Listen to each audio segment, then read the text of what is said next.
Hi, I'm Pastor Greg Bond. I'd like to share just a few tidbits from some of the sermon series that we've had in the last few months at Altar Life Church. The first is from a series entitled Revival. The first sermon in this series was actually preached at our church by a friend of mine from Oklahoma, Pastor Gary Hampton. It's taken from Matthew chapter 14, verses 22 through 36.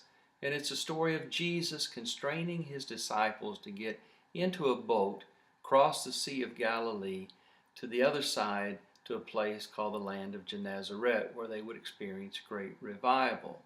The first point in this message was that Jesus constrained or compelled his disciples to get in the boat and launch out into the sea. The second point was that once they did that, they encountered a great storm. And point number 3 was that in the midst of the storm, Jesus came walking on the water. They had a Christophany. They saw Jesus in a way they had never seen him before.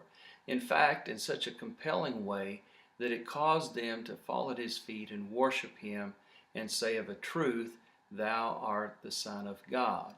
The practical application for us today is point number 1. The Spirit compels us to leave where we are and go to a place where Jesus wants us to be.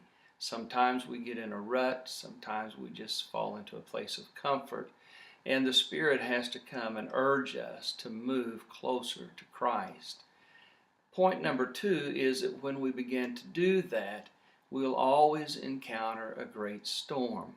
We have an enemy, Satan, who would like to destroy us. If he can't destroy us with the storm, he would at least like to capture our focus away from Christ and our work for him. And point number 3 is the same.